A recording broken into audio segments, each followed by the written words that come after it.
ശോഭാ സുരേന്ദ്രൻ പി ജയരാജനെ കണ്ടിട്ടില്ലെന്ന് ദല്ലാൽ ടി.ജി. നന്ദകുമാർ. പ്രകാശ് ജാവ്ദേക്കറുമായുള്ള കൂടിക്കാഴ്ചയിൽ ശോഭാ സുരേന്ദ്രന് ഒരു റോളുമില്ല.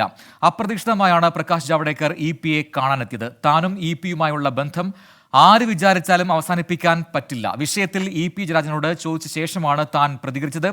ലാവ്ലിൻ കേസുമായി ബന്ധപ്പെട്ട് മുഖ്യമന്ത്രി പിണറായി വിജയൻ 2016 തന്നെ വിളിച്ചതിന് തെളിവുണ്ടെന്നും ടി.ജി. നന്ദകുമാർ പറഞ്ഞു. ശോഭ പറയുന്നത് പക്കാക്കളവ്, ഒരു ക്വാളിറ്റി ഇല്ല ശോഭയ്ക്ക്, തട്ടിപ്പുകാരി. പി ജയരാജൻ കണ്ടു, സംസാരിച്ചു. ഞാനത് നിഷേധിക്കുന്നില്ല, അധികം നിഷേധിക്കുന്നില്ല. അദ്ദേഹത്തെ BJP ചേർക്കാനെന്ന് ശോഭ പറഞ്ഞത് വൃത്തികേടാണെന്ന് പറയണ സുധാകരൻ പറഞ്ഞതും. അങ്ങനെ ഒരു ഡയലോഗ് വച്ചിട്ടില്ല. പി കണ്ടതിനല്ല തെറ്റ്, എന്റെ കൂടെ കൂടിയനാണ് തെറ്റ്. ഇവർക്ക് ആർക്കെങ്കിലും എന്നോടുള്ള ബന്ധം ഉപേക്ഷിക്കാൻ പറ്റൂ? പാർട്ടിയല്ല പടച്ചവും പറഞ്ഞാൽ പറ്റൂല. പിണറായി വിജയൻ പോളിറ്റ് ബ്യൂറോ മീറ്റിംഗിന് ബംഗാളിൽ പോയി. അവിടെ നിന്നൊരു സിം മേടിച്ച് ആ സിം ഇട്ടിട്ടാണ് എന്നെ വിളിക്കുന്നത്. മനസ്സിലായോ? പിന്നെ അദ്ദേഹം എനിക്ക് എന്നെ കൂടിക്കാഴ്ചയൊക്കെ അയച്ച മെസ്സേജൊക്കെ എന്റെ കയ്യിൽ വെച്ചിട്ടുണ്ട്. കൊച്ചിയിൽ നിന്ന് വിഷ്ണു സുരേഷ് ചെയ്യുന്നുണ്ട് കൂടുതൽ വിവരങ്ങളുമായി. വിഷ്ണു, ടി.ജി. നന്ദകുമാറിന്റെ പുതിയ വെളിപ്പെടുത്തൽ എന്ന് പറയാം, കോർട്സിൽ ചേർക്കണമെന്ന് മാത്രം, പുതിയ വിടലുകൾ എന്ന് പറയാം. അപ്പോൾ എന്താണ് ഇപ്പോൾ മാറ്റി പറയാനുള്ള ഒരു സാഹചര്യം? ഇപ്പോൾ ഏറ്റവും ഒടുവിൽ പറയുന്നു ലാവ്ലിൻ കേസുമായി ബന്ധപ്പെട്ടുകൊണ്ട് പിണറായി വിജയൻ തന്നെ വിളിച്ചിട്ടുണ്ട് എന്നുകൂടി പറയുന്നുണ്ട് ടി.ജി. നന്ദകുമാർ. വിവരങ്ങൾ.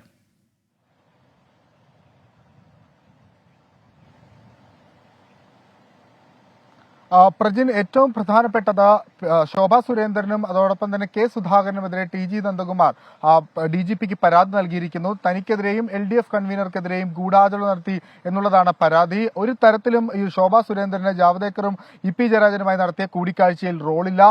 പി ജയരാജൻ BJPയിലേക്ക് പോകുന്നതിന് വേണ്ടിയല്ല കൂടിക്കാഴ്ച നടത്തിയത്, മറിച്ച് ജാവ്ദേക്കർ കേരളത്തിൽ ഒരു അഡ്ജസ്റ്റ്മെന്റ് രാഷ്ട്രീയം മുന്നോട്ട് വെച്ചു CPIയുമായി. അതുമായി ബന്ധപ്പെട്ടുള്ള ചർച്ചകൾ മാത്രമാണ് നടന്നത്. അതിൽ ശോഭാ സുരേന്ദ്രൻ ഇടപെടേണ്ട സാഹചര്യമില്ല. ശോഭ പറഞ്ഞത് മുഴുവൻ പച്ചക്കള്ളമാണ് എന്ന് അടിവരയിട്ട് പറയുകയാണ് ടി.ജി. നന്ദകുമാർ. ഒപ്പം മറ്റൊരു പ്രധാനപ്പെട്ട കാര്യം, പിണറായി വിജയനുമായുള്ള തന്റെ ബന്ധത്തെക്കുറിച്ച് അത് വ്യക്തമാക്കിയിരിക്കുന്നു. 2016 പിണറായി വിജയൻ SNC ലാവ്ലിൻ കേസുമായി ബന്ധപ്പെട്ട് തന്നെ വിളിച്ചിരുന്നു. അതുമായി ബന്ധപ്പെട്ടുള്ള തെളിവുകളെല്ലാം തന്റെ പക്കലുണ്ട്. പക്ഷേ പിന്നീട് അദ്ദേഹം തന്നെ തള്ളിപ്പറയുന്നതിൽ തനിക്കൊരു പരാതിയില്ല എന്ന് നന്ദകുമാർ വ്യക്തമാക്കുന്നു. കഴിഞ്ഞ ദിവസം സംസ്ഥാന സെക്രട്ടേറിയറ്റ് ചേർന്ന ഘട്ടത്തിൽ പോലും പിയോട് അവിടെ വെച്ചും അതോടൊപ്പം തന്നെ അല്ലാതെ മുഖ്യമന്ത്രി പരസ്യമായും പറഞ്ഞിരുന്നു ഇത്തരം ആളുകളുമായുള്ള സൗഹൃദം അത് ഉപേക്ഷിക്കണമെന്ന്. പക്ഷേ ദല്ലാൾ അല്ലെങ്കിൽ നന്ദകുമാർ എന്നതിനൊരു വ്യക്തത വരുത്തിയിരിക്കുന്നു. പിക്ക് താനുമായുള്ള ബന്ധം വേർപെടുത്താൻ ആവില്ല. പാർട്ടി പറഞ്ഞാൽ എന്നല്ല, പടച്ചോൻ പറഞ്ഞാൽ പോലും അത് പറ്റില്ല. പിക്ക് മാത്രമല്ല പല ആളുകൾക്കും താനുമായുള്ള ബന്ധം അവസാനിപ്പിക്കാൻ പറ്റില്ല. പല ഘട്ടങ്ങളിലും ഇവർക്ക് തന്നെ ആവശ്യമായി വന്നിട്ടുണ്ട്, തന്നെ ഇവർ ഉപയോഗിച്ചിട്ടുണ്ട്. പിന്നീട് ഇപ്പോൾ തള്ളിപ്പറയുന്നതിൽ എന്തർത്ഥം എന്ന് ടി.ജി. നന്ദകുമാർ ചോദിക്കുന്നുണ്ട്. അദ്ദേഹം കഴിഞ്ഞ ദിവസം നടത്തിയ വെളിപ്പെടുത്തലുകൾ, അതുമായി ബന്ധപ്പെട്ടുള്ള ചർച്ചകൾ ഇപ്പോഴും അന്തരീക്ഷത്തിൽ നിൽക്കുകയാണ്.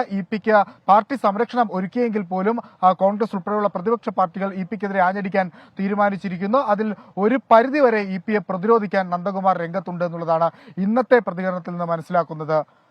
വിഷ്ണു, കഴിഞ്ഞ വർഷം നടന്നൊരു സംഭവമാണ് ഈ കൂടിക്കാഴ്ച. അപ്പോൾ താനുമായി അടുത്ത ബന്ധമുള്ള ഒരാളെ വെട്ടിലാക്കുന്ന രീതിയിലുള്ള ഒരു വെളിപ്പെടുത്തലുമായി എന്തുകൊണ്ട് ഇപ്പോൾ ഈ തെരഞ്ഞെടുപ്പ് സമയത്ത് നന്ദകുമാർ വന്നു എന്ന ചോദ്യം ഉണ്ടായിരുന്നോ? അതിന് എന്തെങ്കിലും മറുപടി നന്ദകുമാർ നൽകിയോ?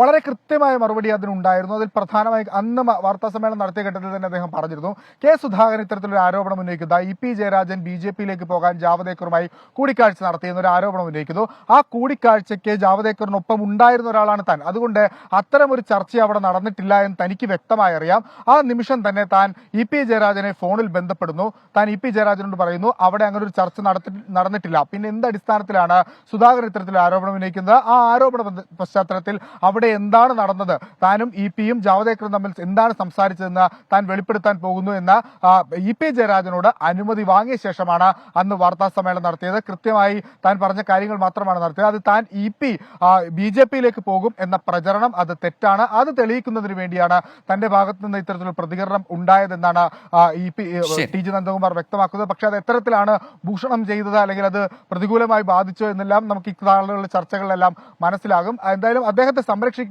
എന്നുള്ളത് തന്നെയാണ് നിലവിൽ ദല്ലാൽ നന്ദകുമാർ സ്വീകരിക്കുന്ന, അദ്ദേഹത്തിന്റെ വാർത്താ സമ്മേളനത്തിലുടനീളം സ്വീകരിച്ച സംസാര ശൈലിയിൽ നമുക്ക് മനസ്സിലാവുന്നത്.